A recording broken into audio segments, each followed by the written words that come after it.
Yeah, okay, there we go. He's here. Tobes from Mastered. You're here. Hi. Oh, Let me hi, change. how are Oh you? no. Oh, bio cut. Oh no. The slide. I'm so sorry. It's absolutely fine. Oh, you'll have to introduce yourself now. It's absolutely fine.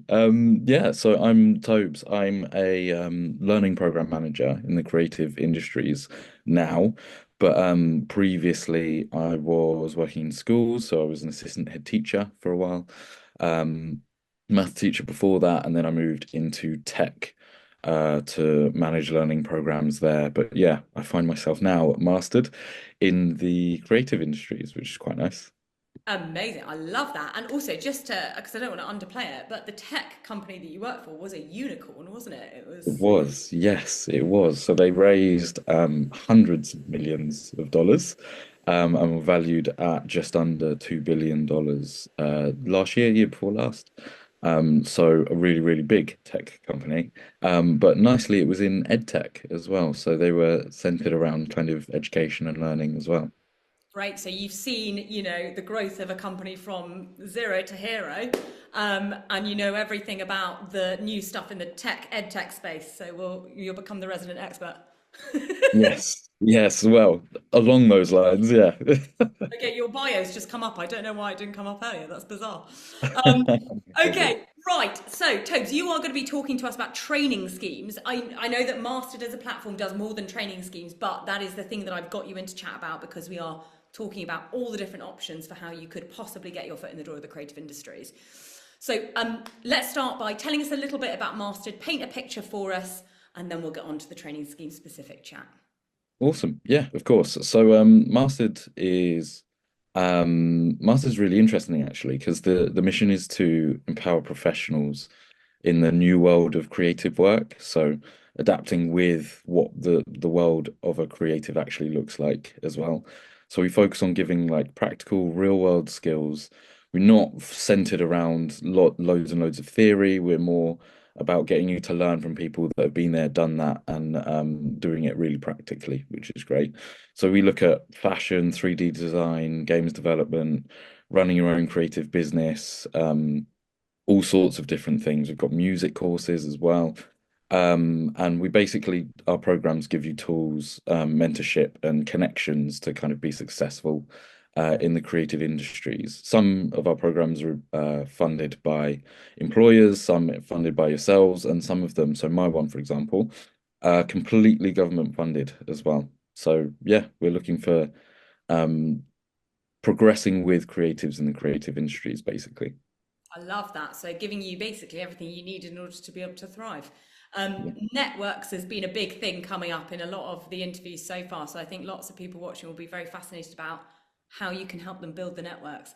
So, but before we chat about that, training schemes. Talk to us. What is a training scheme? Why would a young person want to take one? Like, what's the vibe? Yeah. Yeah, they're really interesting actually because they're not really kind of spoken about as much. But generally they're like a structured learning program designed to help you learn and develop skills by gaining hands-on experience. So it's less centered around kind of the more rigorous kind of intense learning you do in university. Um, and there are no kind of formal assessments like you would in an apprenticeship, for example. But it's less focused on exams theories. We're more about kind of real world learning through doing, which is actually one of our key values at Mastered as well. And there are loads of different ways to do training programs. So my program, for example, we're completely government funded, like I said before, and we use a super like short 8 week boot camp where we go through lots of stuff, learning content and creative world knowledge.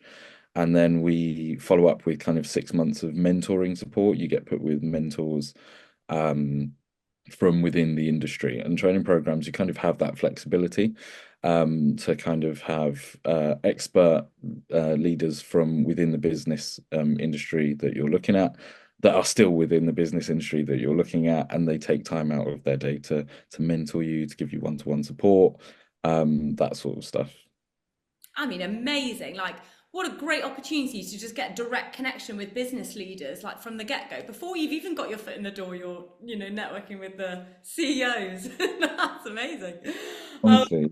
So, and what kind of businesses would take part in this, and how integrated are they into the course? Is it, every single day you're on the boot camp or the training scheme, you're chatting to these people? What's the kind of how involved? Yeah, so it varies from program to program.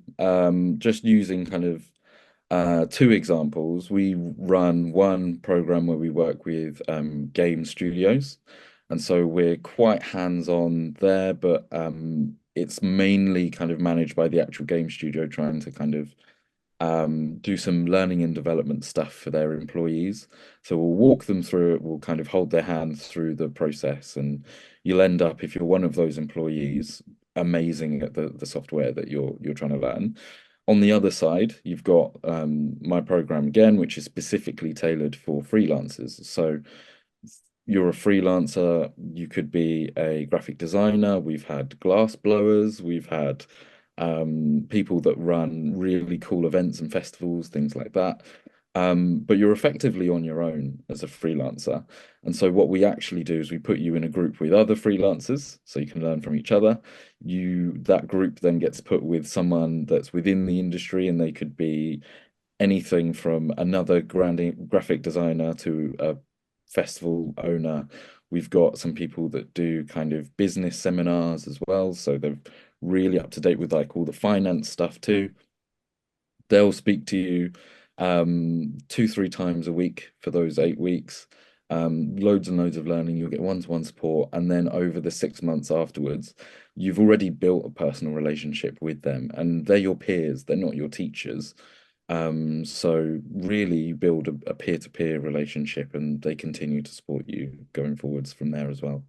Oh, it's amazing. So Mm. obviously you did clarify at the beginning of this, it isn't kind of like a recognized qualification. So that is something that I'm sure the young people watching might be like, yeah, but that's what an apprenticeship gives me. But you do get to offset that, I suppose, you get this kind of top to bottom networking where you're chatting to the people who are kind of helping you understand more on the course, but also your peers who are also going to be entering the workplace as a kind of freelancer too, or an employee. But you're networking all the time. I Yeah. didn't know that. That's really interesting. That's Yeah, the creative industry is really interesting. A lot of your opportunities will come from your peers, and they'll come from something coming up, and them thinking, I met this person that I know that does this thing, and they were really nice, they were great. I'm just going to ask them, do they want to do it? 90% of your opportunities will come from things like that. So we really wanted to come up with the best way possible to have a real community and networking aspect to it as well. Do you think that this method of, I guess, businesses helping young people get a foot in the door is becoming more popular? Yeah, 100%. I think if you think about the growth of like the influencer market, for example, lots of young people are going into business alone on their own, and kind of learning as they go. You'll struggle to find a graphic designer that didn't do that. And so lots of people, even if they did go to university to do something related to the industry they're moving into, there's always kind of that line of growth through what you're doing. And in the creative industries, that line of growth is doing it, getting it wrong, fixing things, learning things. I think the training scheme route basically is really well modeled to you're already doing stuff. Here's how we teach you to do it even better. And here are the things that you haven't quite reached yet, but we can make sure you're prepared for them. Do young people tend to, or do they often get a job at the end of it as well? Like, what's the employment progression route? So for my program, the what's really nice is for us as a business, we care about growth in your freelance business. So my program would be suitable for someone that is convinced they want to start their own freelance creative business. And in some ways, we support your career to be even more secure, even more well structured, and successful in the end of it. There are other programs that we have that you either will already be in a role and we help you to be even better at that role, or Part of what we offer you is we offer you support with kind of how to find that role and how to interview for it, what your portfolio needs to look like, all of that sort of stuff. I feel like young people aren't often aware that this is an option. It feels like a relatively new, well, obviously, like you say, it's very well designed for a freelance, I guess someone who wants to be a freelancer, Yeah. which is a growing area anyway of the creative industries. But on top of that, we do hear a lot about apprenticeships, a lot about uni routes in, a lot about straight to work, I suppose. But training schemes just doesn't really come up that much, like you said before. No, they don't at all. And it was really interesting listening to Dan before, talking about all the different things that he does. The most common situation someone joins us in is they have a 9 to 5 or they have a main focus of their time, like they're at university or something along those lines, but they have this growing side hustle that they're doing. And they want to take it more seriously, or they want it to be more successful. Or sometimes we get people where it's become really successful, they don't know why, and they don't know how to manage it. And so we help them to either kind of structure it better, or we help them to make it their main focus and to make it something that they can throw the 9 to 5 in the bin and then focus on this, which is really interesting.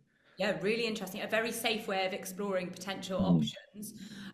Someone has just put in the chat, how do we find these programs, please? And also, can you just clarify exactly where they're based? Because yours is location specific, isn't it? Yes, so ours are regional. So without going into loads of kind of specifics about it, it's done on regional contracts. So what you have to do to find things like this is you can just Google government funded and then whatever course you're looking for. For example, for us, you could put freelance for creatives bootcamp in to Google and lots of different things will come up. And when you apply to them, they'll check that you're in the right region and they'll often specify what region you need to be in as well.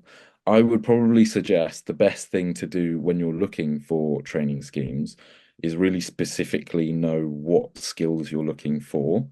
Um, and sometimes it might be better to go away, develop some skills first, and then come back because you'll get the most from the training schemes doing it that way. That makes sense. Also, just to kind of quickly plug the Eric app, obviously. Um, but we do actually list loads of training schemes on there. So every time we find a training scheme online, we will list it on the Eric app in any location that it's part of and also all the industries we cover. So definitely go have a look on the app and it is already personalized for you. So you might discover stuff that actually might be quite hard to find on Google. Oh my goodness me. Okay, Tobes, that is actually sadly all we've got time for, but it has been phenomenally informative. I feel like I've definitely learned a lot of stuff here.